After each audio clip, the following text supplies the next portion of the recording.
Story 1. The Refrigerator Man. The fog that night wasn't normal. It was the kind that blurred headlights into a milky halo and turned every roadside sign into a ghost. Elliot Shaw rubbed his eyes behind the wheel and glanced at the dashboard clock. 2:17 a.m. His stomach groaned. He hadn't eaten since noon. The empty road stretched endlessly ahead, slick with mist. Just one more hour, he thought, then home, then sleep. That's when the one stop appeared through the fog. A flicker of yellow light behind a frosted window, glowing like a mirage. It was the only 24-hour shop for miles. He pulled into the cracked parking lot and killed the engine. The world outside went silent. No cars, no wind, only the faint hum of the shop's refrigerator units leaking through the glass doors. The bell above the door jingled faintly as Elliot stepped inside. Warm air and the smell of cheap coffee wrapped around him. The fluorescent lights buzzed overhead, making the linoleum floor look wet. He was halfway down the snack aisle when he noticed him. At first, it just looked like someone crouched by the drinks fridge, maybe restocking or cleaning up a spill. But then Elliot saw his face. The man was sitting cross-legged on the floor, cheek pressed against the refrigerator door, whispering to it. He wore a torn brown coat, soaked at the edges, and his hair clung to his temples as if he'd walked through rain, or worse. "Hey, mate," Elliot said carefully, forcing a nervous laugh. "You all right there?" The man didn't move. Elliot took a few steps closer.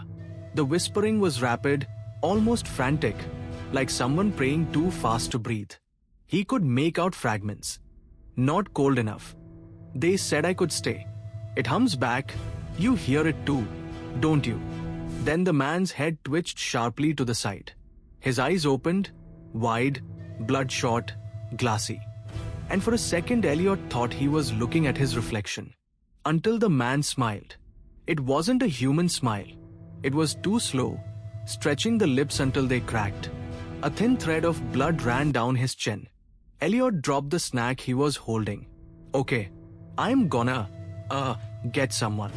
He turned toward the counter, but the place was empty. No clerk, no music. The heater had stopped humming. He felt the silence pressing against his ears. Behind him, something scraped against glass. He spun back around. The man was now standing in front of the bare fridge, staring directly at him. No sound, no movement, just that impossible stillness. Elliot stumbled backward, reaching for the door. His pulse hammered. Then the whisper came again, louder this time. "Been waiting for you, Elliot." He froze. How did this stranger know his name? Elliot bolted. The bell screamed as he shoved through the door and into the night. His breath came in ragged bursts. He sprinted for his car, fumbling with his keys, slipping on the icy tarmac. From inside the shop came the screech of metal, the sound of the refrigerator door being torn open. Elliot dove into the driver's seat, jammed the key, slammed the lock. The parking lot lights flickered once, twice, then went out completely. Through the fogged windshield, he saw movement.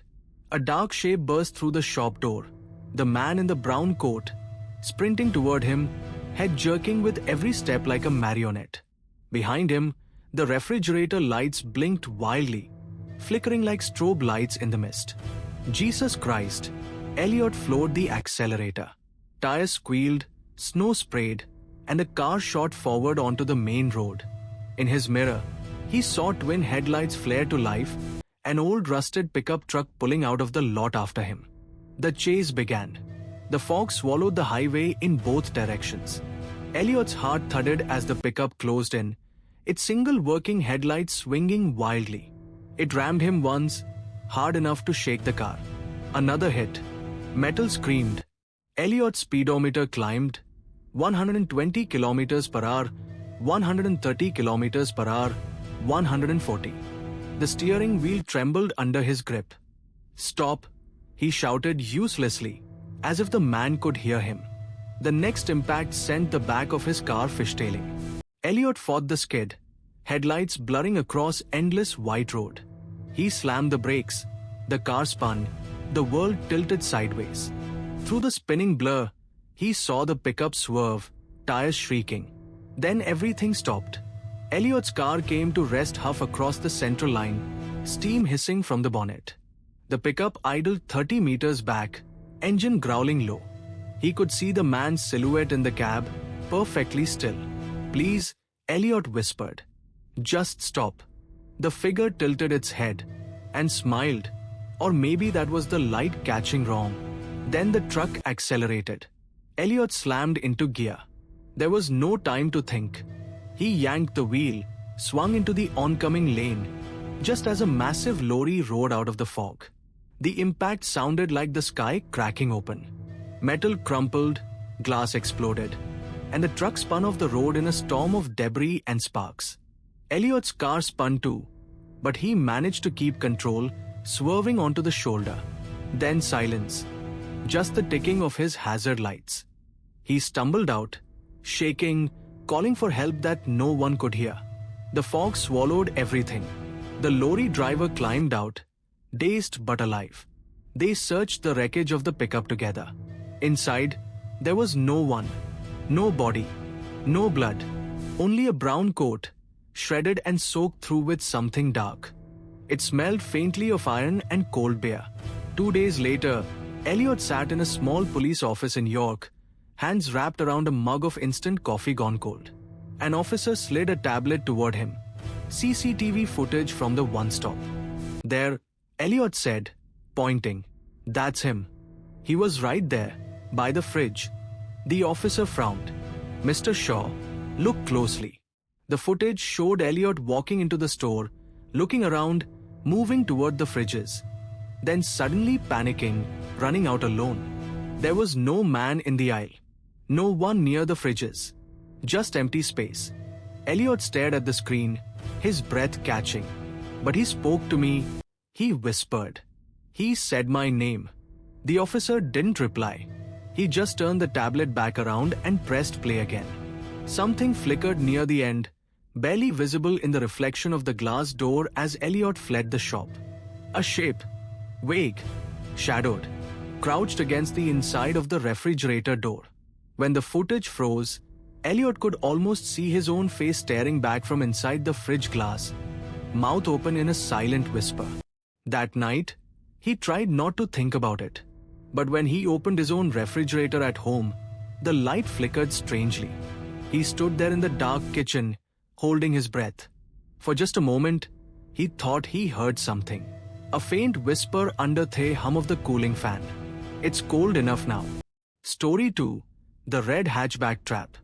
Bavaria, Germany. 1:03 a.m. The road cut through the forest like a thin scar, flanked by endless trees that swallowed sound and moonlight. Nathan Cole tightened his grip on the steering wheel, his fingers stiff from hours of driving. The hum of the delivery van was the only noise for kilometers. He'd done this route dozens of times, late-night tech deliveries between Munich and Augsburg. But the night felt wrong. Too quiet, too hot, even with the windows cracked. He tapped the GPS, no signal. The forest didn't care. It just kept swallowing him whole. Nathan had been a soldier once, Bundeswehr infantry, Afghanistan. Now he was just another freelance courier, alone on the night shift, delivering expensive computer parts for clients who didn't care whether he slept or not. He yawned, checked the dashboard clock again, then nearly slammed on the brakes. Ahead, through the heat hatch of his headlights, sat a small red Fiat hatchback, hazard lights flashing weakly on the roadside. The driver's door was open, snow of insects fluttering in the glow. And beside the car stood a woman. She looked mid-20s. Blonde hair tied back, pale skin catching the orange blink of the hazards. She waved both arms as he slowed, voice muffled through the glass. "Bit. Hilfe. Please. Help." Nathan's instinct said drive on. But her face, panicked, streaked with tears, stopped him. He pulled over. She ran to his window, breath clouding in the humid night air. "My car," it stopped. "No phone signal. I need to get to a gas station." Her accent was local but soft, almost rehearsed. Nathan studied her. Thin jacket, dirty jeans, trembling hands. No visible injuries. But something about her eyes, they didn't match the rest of her face. They were too calm. Nearest station's about 15 minutes, he said. Get in. She hesitated, then climbed into the passenger seat. Nathan hit the lock automatically. Habit. Her eyes flicked to the click of the mechanism. He started driving. The forest seemed to close in tighter now. Branches scraped faintly against the van's sides. After a few minutes of silence, she said softly, "You're kind to stop. Most people don't." Nathan glanced at her. "You shouldn't stand out here alone. Not this late." "I wasn't alone," she said. He frowned. "What do you mean?" She smiled faintly, eyes on the windshield. "They told me someone like you would come." Nathan's stomach dropped. "Who told you that?" No answer. Just that same smile, frozen now, like she'd forgotten how to stop. He eased off the accelerator. "Listen," he said quietly, "if this is some kind of..." A thud echoed from the back of the van. Hard, like a fist hitting metal. He checked the rearview mirror. Nothing but shadows. Another thud. Louder. Then a scraping sound, like someone dragging nails across the metal floor. Nathan's pulse spiked. He reached down between the seats and felt the cold grip of his Walther P99, the old sidearm he kept for jobs like this. He glanced at her. She was still smiling. "What's in the back?" he demanded. Her lips parted, voice almost tender. "You brought him." Nathan slammed the brakes. The van screeched to a halt in the middle of the road, tires smoking. He twisted around and kicked open the back door. The noise stopped. Just darkness and a faint smell of oil. He climbed out, gun raised. The night swallowed the edges of the road. Cricket stopped mid-chirp. He flicked on his flashlight. Empty cargo bay. Boxes strapped, unbroken seals, nothing out of place. And then, from behind him, the Fiat's trunk exploded open. Two men in black clothing burst out, wielding axes. They moved fast, their boots slamming the tarmac. Nathan fired once, warning shot into the air. The gunshot cracked through the forest. The woman screamed, curling her hands over her ears, and then laughed.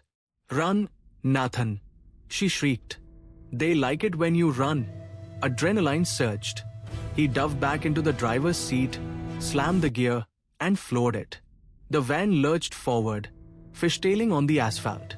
In his mirror, the two men leaping onto motorbikes parked behind the Fiat, headlights snapping on. They were chasing him. The forest turned into a blur of black trunks and silver moonlight as the van thundered down the B2R. One of the bikes pulled alongside, axe raised high. Nathan swerved, clipping the biker's leg. The man tumbled into the ditch, vanishing in sparks. The other kept coming, shouting something guttural, lost in engine noise. The woman beside Nathan clutched the dashboard, screaming hysterically. "Stop! Stop the car!" "Not a chance!" he roared.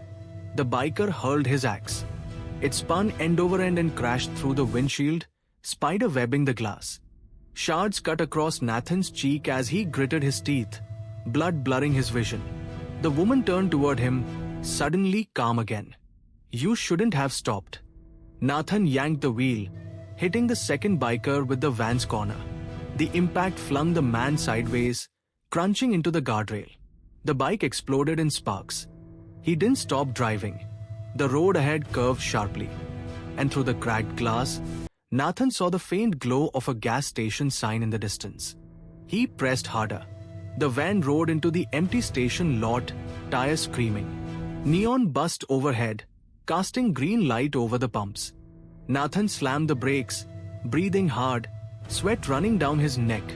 He turned to the woman. She sat motionless, staring straight ahead, face unreadable. "You're getting out," he said, leveling the gun. She turned slowly and smiled, the same perfect, rehearsed smile. "You're not supposed to see this part." He grabbed her arm and yanked the passenger door open. She didn't resist, but as he shoved her out, she lunged suddenly, biting his wrist hard enough to draw blood. Nathan screamed, slammed the door, and hit the lock. Through the window, she stood under the neon sign, hair blowing in the wind, head tilted. And then she began laughing again, quietly, rhythmically, as if repeating a joke only she could hear. He stumbled out, clutching his bleeding wrist. The police would come, he told himself. There would be cameras, witnesses, something. He pushed open the gas station door. Empty. Shelves bare. The air smelled faintly of bleach and gasoline. The lights flickered once. Nathan wiped his face, stepped behind the counter, looking for a phone. Nothing worked. He glanced at the security monitor. One of the cameras showed his van parked outside. And something inside it. A movement. Slow. Something crouched behind the driver's seat, half visible. He turned to look through the window. The van was still. Empty. When he looked back at the monitor, the figure was gone. Nathan didn't remember driving home. He remembered sirens somewhere far away, an ambulance maybe. But when he finally parked outside his apartment in Munich, dawn was breaking, pink light over the rooftops. He climbed out, dizzy, shaking, and reached for the package he'd been delivering, the sealed box in the back. Except it wasn't sealed anymore. The lid sat loose, plastic torn open. Inside wasn't computer hardware. It was a black leather bag, and inside that, 3 nylon restraints, a small vial of chloroform, and a Polaroid photo. Nathan froze. It was a photo of him, asleep in his own bed, taken from inside his apartment. That night, he couldn't sleep. Every creak in his flat sounded like breath. Every car outside made him flinch. At 2 a.m., his phone buzzed. Unknown number. He stared at the screen, thumb hovering. Then he answered. Silence. He could hear faint breathing. Then a woman's voice, soft, amused, whispered in English. You drove so well. Nathan's hand went cold. Who is this? A pause. A laugh he recognized. You weren't supposed to escape. Soldier. The line went dead. He called the police the next morning. They searched his van, his flat, the GPS route. They found the red Fiat wrecked off the roadside near Augsburg. 2 male bodies burned beyond recognition. No trace of the woman. No fingerprints on the Polaroid. The police called it a failed robbery, random violence.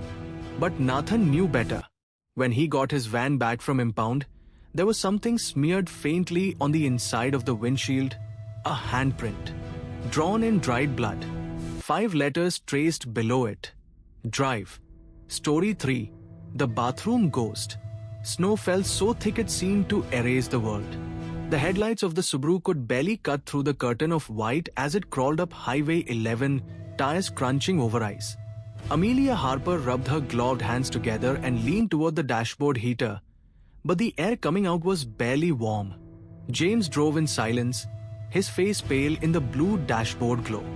They'd been driving for 7 hours, from Thunder Bay toward a friend's cabin near Moonbeam. No towns. No lights. Just snow and pine and the occasional shape of a moose frozen at the roadside. It was minus 30 degrees Celsius, and the radio had long given up on static. I need a restroom, Amelia said at last, voice hoarse. And coffee. Maybe a new car heater while we're at it. James smiled weakly. There's a rest stop a few kilometers up. Should be open. The sign appeared through the snowstorm like a beacon. Rest area 2 kilometers. Gas times, washrooms times, coffee 24h. The parking lot was almost empty. Just one snow-covered semi-truck and the faint outline of a vending machine under a flickering light. James pulled up beside the building and killed the engine. The silence hit hard. The only sound was the distant hum of wind across the frozen fields. I'll fill up and grab us something hot, he said, stepping out. You go ahead. Amelia nodded, wrapping her coat tighter. The cold stabbed her lungs as she stepped into the storm, boots crunching. Her breath rose in white plumes. The bathroom door was half-frozen shut. It groaned when she pushed it open. Inside, the air was sharp with disinfectant and old plumbing. Fluorescent lights hummed faintly above cracked tiles. She exhaled, relieved to feel her fingers again, and walked toward the row of stalls. Then she saw her. A woman, older, maybe 70, standing perfectly still in front of the mirror. Her grey hair hung in tangled ropes, and her heavy fur coat looked soaked through. She wore rubber slippers, the kind you'd wear inside a hospital. For a long moment, neither of them moved. Then the old woman spoke in a voice that rasped like ice grinding against glass. Too cold for the living to be out tonight. Amelia forced a smile. Yeah, it's brutal. Are you okay, ma'am? The woman didn't answer. She was staring at her own reflection, or maybe at something behind it. Her lips moved, whispering words Amelia didn't understand. It sounded like old French, slurred, rhythmic, half prayer, half curse. A shiver ran down Amelia's spine. She stepped toward one of the stalls, trying to ignore the prickling behind her neck. The woman's murmuring continued, a soft drone that filled the tiled room like background noise. She locked herself inside, sat down, and tried to breathe. Then came a sound, gentle at first, tap, tap, tap. Fingernails brushing against the stall door. Excuse me, she said, frowning. The tapping stopped. Silence. She waited another few seconds, then heard breathing. Slow, raspy, coming from just outside the stall. Her pulse quickened. James, she called out. No reply. Then, a soft chuckle. Right by her ear, on the other side of the door, Amelia stood up fast, heart hammering. Okay, she said, forcing steadiness. Not funny. She pressed her ear against the door. Nothing. Then the old woman's voice came from the next stall, quiet, sing-song. Don't open the door, sweetheart. She's not gone yet. Amelia froze. She hadn't heard the door open. No footsteps. No movement. But the voice was right there, inches away. She took a step back, clutching the cold metal lock. Then the voice shifted, closer now, whispering through the crack under the door. I've been waiting for you, darling. Amelia screamed, slamming the stall door open so hard it bounced against the wall. The restroom was empty. She stumbled out, shaking, scanning every corner. All the stall doors were open. The mirror reflected only her own pale face, eyes wide, breath fogging the air. The main door creaked. Wind howled in from the parking lot. Had it been open before? Amelia stepped carefully toward it, every footstep echoing. Her reflection moved beside her, distorted by flickering light. She reached for the door handle and froze. The old woman was standing outside, just beyond the glass window. Her fur coat rippled in the wind. Her hair whipped around her face, and in her hand she held something metallic that glinted in the light. A knife. Amelia backed away, heart pounding, the fluorescent bulbs stuttering overhead. The woman's head tilted, eyes blank white, mouth moving soundlessly. Then she raised the knife and began walking, slow, deliberate, toward the door. Amelia turned and ran. The restroom lights flickered to black for half a second, then came back. The woman was gone. The door, though, was still swinging open. Snow blew in, forming a thin white trail across the tiles.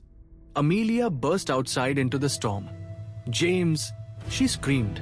James, we need to go. He looked up from the gas pump, startled. What's wrong? There's someone. She pointed toward the restroom. Inside. She tried to. She had a knife. He ran toward her, glancing at the door. It was wide open, lights still flickering. But when he went inside, the place was empty. No one's here, Amy, he said quietly. It's just us. She shook her head violently. No, I saw her. She spoke to me. He hesitated, scanning the snowblind parking lot. The truck driver across the lot hadn't moved. Let's go, he said. Now. They got back into the car, door slamming, heater blasting. Amelia's hands trembled so hard she'd drop her coffee. James tried to calm her, murmuring softly, eyes on the road. Then she looked up and screamed. The old woman stood in the middle of the parking lot, knife glinting, hair whipping in the wind. She was staring straight at them, unblinking, her lips still moving. But what made Amelia's blood run cold wasn't her. It was her shadow. The woman's shadow moved independently on the snow. While she stood still, the dark outline slid forward, crawling, stretching, reaching toward the car. Amelia clutched James's arm. Drive. Go. The Subaru fishtailed as James floored it, tires spinning over ice. They tore out of the rest stop, headlights slicing the blizzard. Through the rearview mirror, Amelia saw the woman still standing there, tiny now in the distance, swallowed by the snow. But the shadow kept crawling toward the highway until it vanished completely. Neither of them spoke for the next 30 kilometers. When they finally reached a motel near Hearst, Amelia refused to sleep. She sat by the window, staring at the snow under the streetlight, watching for movement. The next morning, James convinced her to stop by the Ontario Provincial Police Post to report what happened. The officer on duty, a stocky man with deep lines around his eyes, listened patiently, jotting notes. Old woman, long coat, knife, speaking French. He repeated. "You sure about that?" "Yes," Amelia said. "She was there. I know what I saw." He sighed, folding his notepad. "You're not the first to say that." "What?" He nodded slowly. "Every few winters, someone sees her. They call her La Femme du Neige. Some say she froze to death here decades ago. Tried to walk home from the rest stop during a blizzard. They found her near the trees, knife still in her hand. She'd been cutting at the ice around her own feet."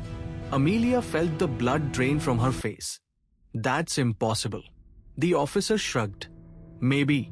But they say if she talks to you, it means she's lonely. She wants company." That night, back at the motel, Amelia couldn't shake the feeling of being watched. Even when she turned off the lights, the faint hum of the bathroom fan reminded her of whispering. At 3:12 a.m., she got up to get water. The bathroom mirror was fogged from the heater. She wiped it with her hand.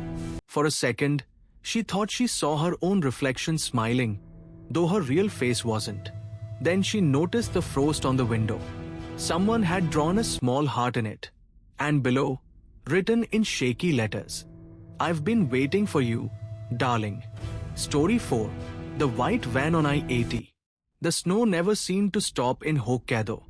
Ryan Kessler had been driving for 10 hours, delivering precision instruments from Sapporo to Wakkanai. The world beyond the windshield had turned to static, endless white streaks rushing toward him like noise. He checked the clock, 12:48 a.m. The dashboard light glowed dull orange, the heater coughing tiredly. His eyelids felt heavy, vision tunneling between the wiper blades. He told himself he'd pull off at the next service area. Just 5 more kilometers. When he saw the rest stop lights ahead, they looked like a mirage. A faded sign read, E5 service area closed 1 o'clock to 5 o'clock. Still, a few lamps flickered over a row of vending machines and a silent bathroom block. Ryan parked beside an old white Nissan van. Windows iced over, engine off. No other cars. No sound except wind dragging snow across the asphalt. He yawned, stepping out into the brittle cold. His boots crunched through crusted snow toward the restroom building, breath forming small clouds. The fluorescent light inside the mains bathroom hummed weakly. One of the mirrors was shattered, shards glittering across the sink. A streak of something dark, maybe dried blood, ran down the tile wall. "Great," Ryan muttered. "Perfect place to die." He turned on the tap. Nothing. Pipes frozen solid. Then he heard it. Footsteps outside, slow and deliberate, crunching through snow. They stopped right outside the door. Ryan called out, "Hey, you okay out there?" Silence. Then the footsteps resumed, walking away. When he stepped back outside, the van's headlights were on. He stopped dead. The engine wasn't running, but both lights blazed through the falling snow, illuminating the empty road. He looked around the lot. No one. He took a cautious step closer. The windshield was fogged from the inside. "Hello?" he called. "Is someone in there?" No answer. He tried the driver's handle, locked. Then, without warning, the engine coughed to life, headlights flaring brighter. Ryan stumbled backward. "Okay." "Nope." He hurried to his own truck, jumped in, slammed the lock, and turned the ignition. The van's engine revved once, like a challenge. Then it pulled out, tires squealing on the ice. Ryan's headlights caught the license plate. No numbers, just blank white metal. He merged back onto the highway, forcing himself to breathe. Maybe it was a drunk driver. Maybe some farmer's kid playing around. Then, in his mirror, he saw them again, the van's headlights, far behind at first, then drawing closer, steady and unhurried. Ryan pressed the gas. The van matched his speed. He switched lanes. So did the van. The road curved through forest now. Black trees like vertical shadows against the snow. He could feel the thrum of adrenaline waking his body up. The van's lights flashed twice. Then again. Then again. Ryan frowned, narrowing his eyes. It was rhythmic. Short, short, long, long, short. A pattern. Morse code. He tried to remember the meaning. His brain clicked into place. PULLOVRORDI dot. His stomach dropped. He floored the accelerator. The truck roared, tires sliding dangerously on the ice. The van behind him didn't fall back. It accelerated too, engine screaming, headlights blooming white. "Come on, come on," Ryan hissed, gripping the wheel. "Stay straight." The van rammed his rear bumper. The impact jolted through his spine, sending the truck skidding sideways. He corrected, barely keeping control. The road was narrowing ahead, a single-lane bridge over a ravine. The van hit him again. The truck fishtailed. Snow sprayed. Ryan's teeth rattled as the steering wheel kicked back. "Screw this." He slammed the brakes. The truck spun 180 degrees and came to rest facing the wrong way. Through the windshield, the van barreled toward him. At the last second, Ryan threw the gear shift in reverse and floored it. The van missed by inches, clipping his side mirror before veering off toward the guardrail. It hit hard and spun into the trees, headlights cutting wild arcs before disappearing in an explosion of snow and sparks. Silence. Only the ticking of Ryan's hazard lights. He sat there shaking, heart hammering, the cold air heavy with burnt rubber. He should have called the police, but there was no signal this deep in the mountains. And part of him, the part that still half believed this was a nightmare, didn't want to know what he'd find. He climbed out carefully, snow crunching under his boots. His flashlight beam cut through the trees. The van lay half-buried in snow 20 meters down the slope. Nose crumpled, one door open. He called out, "Hey, are you alive?" No sound, no movement. He slipped and slid his way down the slope, heart pounding. Inside the van, the driver's seat was empty. No one, no footprints leading away in the snow. Just a faint warmth still radiating from the steering wheel. The interior was stripped, no seats, no cargo. Only a single wooden box, nailed shut, resting on the floor. Ryan hesitated. Then curiosity won. He pried it open with the end of his flashlight. Inside was a burner phone, an old flip model, covered in dust. It buzzed once. Then again. Incoming call. He stared at the screen. Unknown number. Against every instinct, he flipped it open. Static. Then, faint breathing. A child's voice, whispering in English. "You weren't supposed to escape." Ryan dropped the phone. It hit the floor, still buzzing faintly. He backed out of the van, boots crunching fast up the slope toward his truck. He drove the rest of the night on autopilot. Eyes flicking to the mirror every few seconds, half expecting the headlights to return. By dawn, he reached the city. He parked outside the distribution warehouse, slumped over the steering wheel, and exhaled. He walked around to check the truck for damage. The rear bumper was dented, metal torn. But what made him freeze wasn't that. It was the bloody handprint on the cargo door. Not smeared, pressed, deliberate. 5 fingers. Small, a child's size. He took photos. Reported everything to the local police. They listened politely, nodded, took notes. Then one officer returned with a clipboard.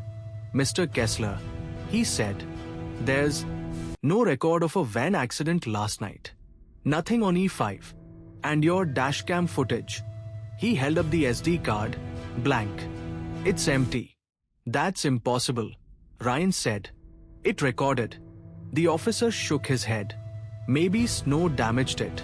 For days afterward, Ryan couldn't shake the feeling that something had followed him home. Every time he walked into his apartment, he checked the window reflection for headlights that weren't there.